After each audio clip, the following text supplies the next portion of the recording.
Hey everyone, welcome back to All Things Private Practice. I am joined today by Dr. Tina Vitolo. She is a licensed clinical social worker, published researcher, and the founder of the Black Sheep Therapist Movement, an online community of over 5,000 therapists redefining what ethical and innovative clinical practice looks like.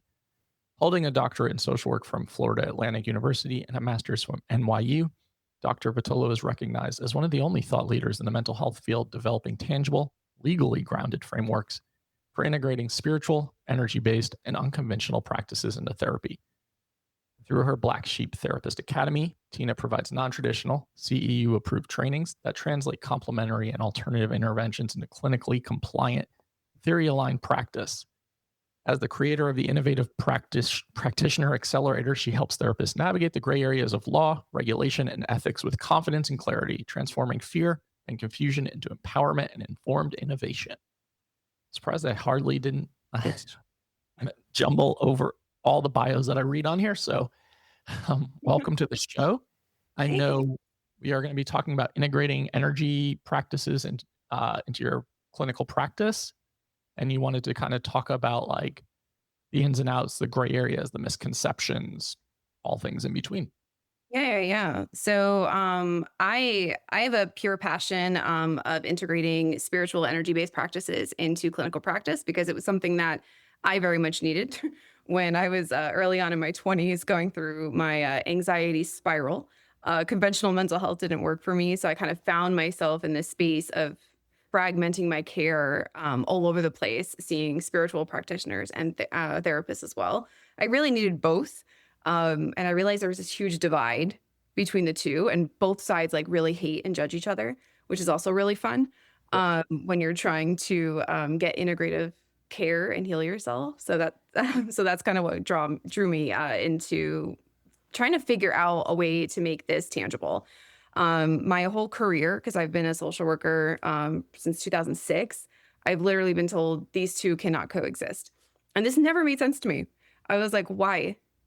If I need it, why can it not exist? You You know? ever figure out the answer for that, like the why?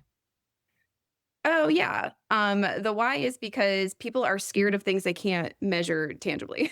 Yeah, for sure. Can't shove it in a box, so it's bullshit. Yeah. First on here? And Sorry, probably should have asked. oh yeah, absolutely. Okay, Yep. great. Yep. Okay. Encouraged. Yeah, it is bullshit. Um, yeah, I think a lot of people will say you can't do this, or they will say the favorite phrase of Facebook groups all over the place is that it's unethical or Mhm. that you are, participating in doing harm. What would you say to that stuff? Oh, what would I say? I have a lot of things to say. First I would say is where'd you read that? Yep. Because I've read everything. I'm actually doing a nationwide research study, pulling the actual black and white language from the state laws, statutes, and ethical codes to see like where does Nice. it say that you can't be innovative in your approaches? Where does it say that you can't integrate these practices? And in fact, if you want to amuse yourself, open up your state board, read how they define whether it's social work, marriage, family therapy, whatever. Now, y'all are all smart, professional. Well, we won't get there, right? I'm not going to go there. All smart people, right? And you all have reading comprehension skills. You are going to read this and go, "What the hell does that mean?" Yep. Uh, because it's the most drawn out, run on sentence of nothing I've ever read in my life. Right. So there really is nothing in our state laws or even in our code of ethics that say that we have to use things like empirically supported treatment modalities or evidence-based practice frameworks, which are two different things. I don't know if we'll have time to get into that. That says that we can't integrate these modalities within psychotherapy to enhance and accelerate the process of healing. Right. Yep. Yeah. I think if you go to read the code of ethics, your head's gonna start spinning because it is just so there's so much there that is unnecessary, and I think it's done intentionally. Mhm. And also when we're talking about, like, evidence-based practice, evidence-based for who? And who did the research? Did you even look into that? Typically, when we're talking about evidence-based practice in this field, we're talking about things that were done and supported for the majority of the middle class and privileged white populations of people that exist in this country without Yeah. taking culture into consideration. So when Mhm. people start saying like, "Well, I use tarot in therapy. I use alternative healing in therapy. You all of a sudden get this stop sign of like, whoa, this isn't evidence based. You're supposed to be using CBT. Yeah. Well, I think it might be good for me to distinguish the difference between these two because I feel like these are used interchangeably and they're so not the same. Yep. So empirically supported treatment modalities, those are going to be your acronymed, your vigorously studied, manualized approaches, right? So your EMDR, CBT, DBT, like all the things, right? Reducing symptom presentation of this, there's clinical significance for it for this population, very small pool of individuals. It's really not applicable to a diverse community. Evidence-based practice, it's a framework. It's saying that we should be looking for the best available research. That research does not have to be, gold standard RCTs. There are so many other research frameworks that fall underneath that. Case studies, qualitative research, all the things. And there is actual research on tarot cards. I have it, so I know about it. That's just one piece of it. The other piece is, does the clinician have clinical competence in what it is that they're bringing in? Are they trained? Like, not as if they're using it for ha ha fun, but have they actually gotten some type of formalized training on how to use this with people? And the Right. third is, does it align with your client's preferences and values? If you're ticking all three of those boxes, which I actually ride for, I have to say, then it's no problem to integrate it into practice. And in fact, almost all of these more non traditional spiritual energy based practices can absolutely fall within that framework because there's research to support it. There's trainings for therapists. And guess what? You can always just ask your clients if this works for them when you're being transparent about the practice. Absolutely. Well said. Very important distinction. Now, I can think of so many instances where I've seen in these therapist Facebook groups, people just pile on and like attack people who are saying things like, I tarot just keeps coming to mind because I've seen the real examples of people like literally saying, I'm going to report you to your licensing board for doing this with your clients. You are doing harm. You are trying to like push people into your way of thinking. And I'm like, y'all, you don't even understand what the offenses are that could be reportable in general. Like, this is ridiculous. So I see that a lot. And it's unfortunate because I think it makes a lot of therapists feel really shameful about saying these are things that I'm really passionate about. Yeah. I would say shame doesn't create change. So, I've definitely been the recipient of that, especially when I'm just trying to have conversations and give insight. It's so sad because what ends up happening is if I write something in just kind of not defense, but just supporting someone who has a question, like they DM me on the side, like they're scared to like have Yep. these conversations because some of y'all therapists, you mean as hell. Like I don't know who hurt you, and I'm sorry, and I truly hope you figure that out. But the Yep. way you publicly like hang people on social media just shows your wounds so bad. Like that says more to me than anything you're actually writing. That's number Yeah. one. Yeah. But I think people just take this and misinterpret it immediately without being curious. Now, therapists, before you start defending yourself to somebody, see if they're even willing to hear you. Because if they're not, fuck it. Like, Yep. but if they are, have a conversation about it. Because we're not saying, hey, come in and have a tarot reading instead of therapy. That's not what's Right. happening here. Sure. We're saying, hey, we're integrating the use of tarot cards within psychotherapy. And this is how we're doing it. Now, when I work with therapists, we write all this out in their informed consent. What is tarot? How do I bring it into therapy? Under what theoretical lens am I actually bringing it in? What are the potential risks of bringing in tarot cards? Now, I don't, I use oracle cards, which is a little bit different than tarot cards, but there are some risks to this. But when I bring it into my practice, I'm using it for symbolism. I'm using it for reframes. I'm using it to bring unconscious material into the room. I'm using it from a psychodynamic lens. I'm using it from a transpersonal psychology lens, and I'm writing it out. So you can't tell me it doesn't have a space in therapy. So it's always from that lens, always. Now, even though I have in my paperwork that this is not a predictive reading, this is not fortune telling, at no point should you lose your personal agency and think that I'm giving you this reading and you must take this as truth. But clients can think whatever they want in session. They do it all the time. You might say it's one thing and then they're going home and saying something else. So, if my client leaves and goes, "Oh, My therapist gave me a oracle card reading in session to maybe their friend who's like a Karen therapist, and they're like, "Oh my god, that's so unethical. I'm reporting her to the board." Bitch, do it. Because guess Yep. what? My informed consent's got me laid out that I know exactly why I'm bringing it into session. And that's Yeah. why it's so important to just make sure you know why you're bringing it in. It's still coming from a clinical lens, and we're not offering two different services. We're still saying funneled under that psychotherapy lens when we're bringing it in.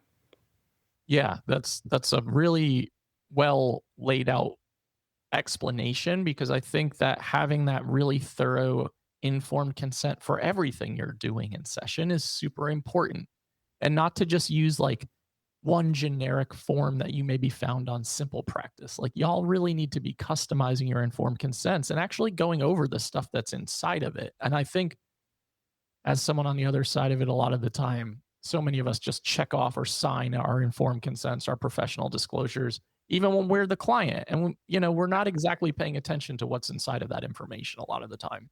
No, I agree with you. I've changed my mindset about what an informed consent should be like in therapy, and the way I've been reframing it, it's your first intervention with your client. Yeah. And the one thing I'm noticing is that the one thing that informed consents lack the most is discussions about treatments, modalities, and interventions, which is actually what gets therapists kind of in trouble the most. Yep. It's always about like, there's a little paragraph on like, psychotherapy might be triggering and might get worse before you get better. Everyone's got that one, right? But then like that's it. Yep. And fees, cancellation policies, litigation costs, whatever, all that's in there. But then like, what about the actual practice itself? So like when I work with therapists, there's a whole separate appendix on this. Like all we're doing is talking about every single modality you're bringing in, even your ESTs. You're bringing in EMDR, you're bringing in CBT, all these. Guess what? There's risks to those too, and we'll identify each one. You're enhancing those ESTs, like you can. It's like CBT, human design with CBT, beautiful mix. Oracle cards with CBT, beautiful mix. Like if you're enhancing those with more non-traditional modalities, write it up. Have your client sign off on it so that you are clear and staying in your lane, and you're not getting to get misunderstood as doing like two separate things in case you do get called out, so that you can have the freedom to practice however you want. And Yeah. the part that gets me is that, there's this myth, right? That if you want to integrate these practices, you have to leave the mental health field and jump to coaching. I'm going to challenge that right now because and I'm going to do this for a personal reason. I needed a therapist who did both. I would have loved if there was a therapist that had been marketing themselves in the world where I could have went online and been like, they do both. I would have signed up quicker than you could have imagined. Like so quick. So now everyone's jumping to coaching. What happens to the people, the population that needs a therapist that can do both? Because Yeah. there is something so beautiful about that mix. I have had past life regressions with people who are not therapists. And then after, I've had that past life regression, I've been like, what do I do with like I just found out this whole thing about my life. Like I need somewhere to process this. And I went to my conventional therapist and they were like, I don't even think that's real. Right. I'm like, like there's such a beautiful space for therapists to be just so much more innovative about the way that they practice and honestly accelerate healing for people by integrating these two.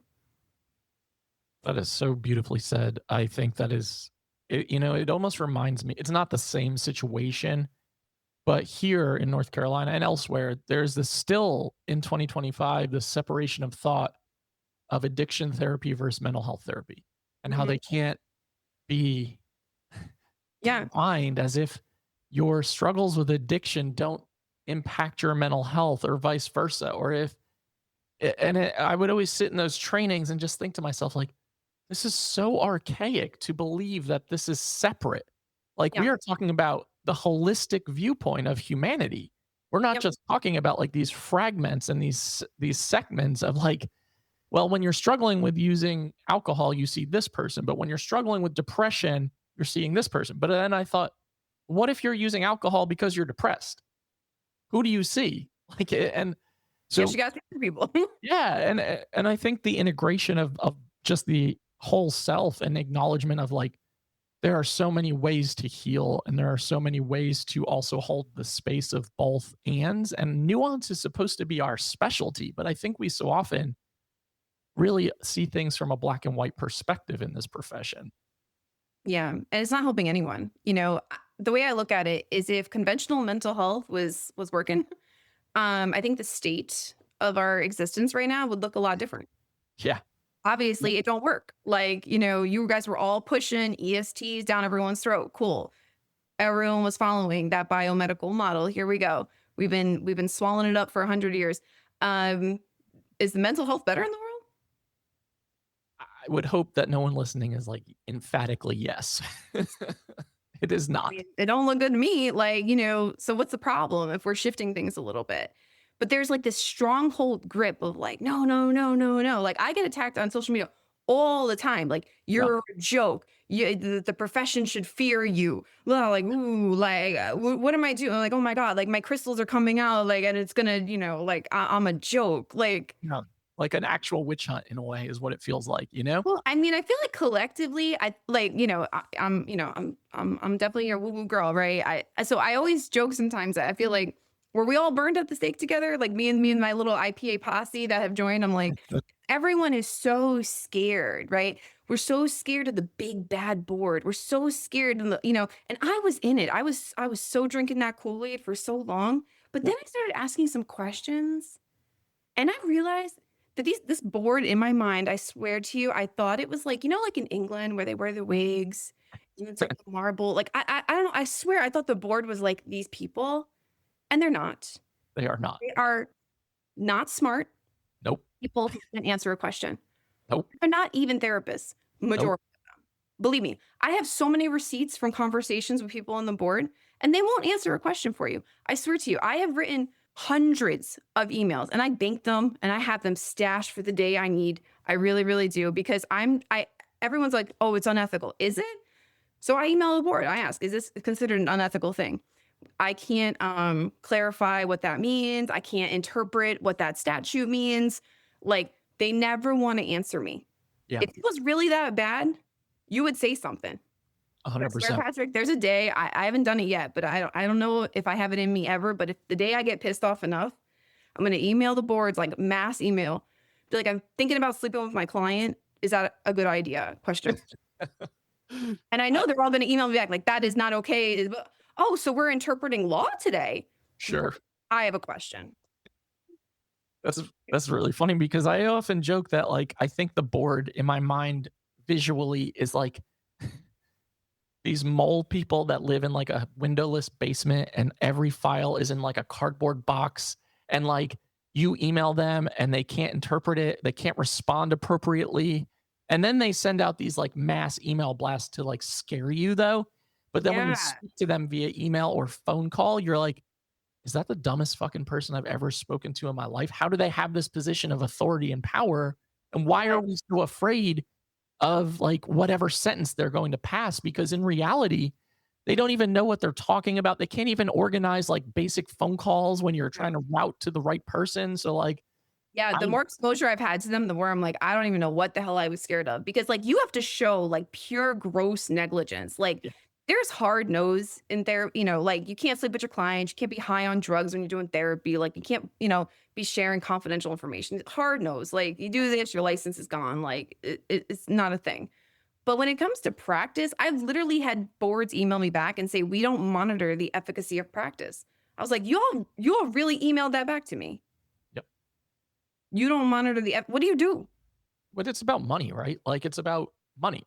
Yeah. Like licensing fees, the process of keeping something legally attached to the business infrastructure. It's more about like the business infrastructure than anything else. Like, Yeah. and I think it's just a joke that we as helpers feel such an overwhelming sense of dread about like, okay, I've got to keep my license intact from the board. I've got to make sure that other therapists don't attack me online. I've got to not speak my mind about how I think healing work works because then I'm going to all of a sudden ostracize myself.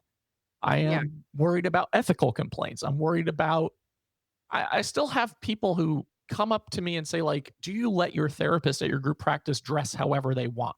And I'm like, what does that mean? I'm like, Yeah.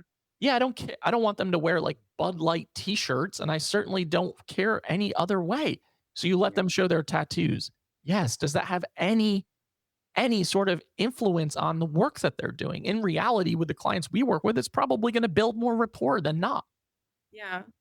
Yeah, it's always about I tell therapists, like, the more you can show up whole, the more you can help a client get there Yeah, too.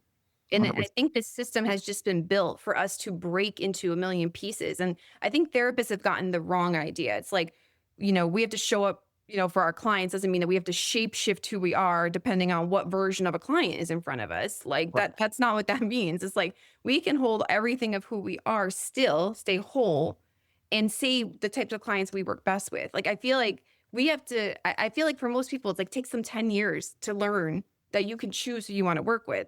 The Yep. problem is most people, go through the hazing of community mental health.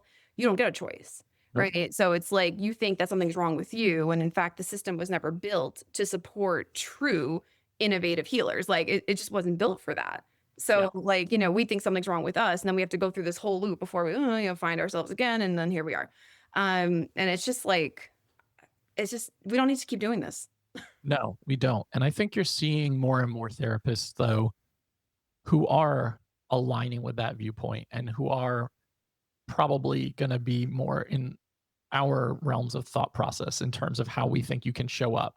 And I think I see more authenticity online. I think I see more therapists trying to do more integration. And that's because of people like yourself and other people out there who are like, hey, here's how we can do this. Here's what this can look like. Yeah. So I do think there is some light at the end of the tunnel when I think about it in reality. I mean, I employ 25 people and I like to think they're all doing things very differently than my experience. And I know that when I used to do coaching, one thing that was very important in our first week, we would like start making lists and columns of like column A, here are the clients and experiences and traits that show up that light me up. The clock goes so quickly I don't even look at it.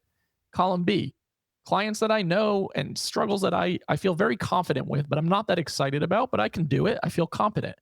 Client or column C, things that I absolutely do not want to work with or people I do not want to work with. And they would have so much shame around that column.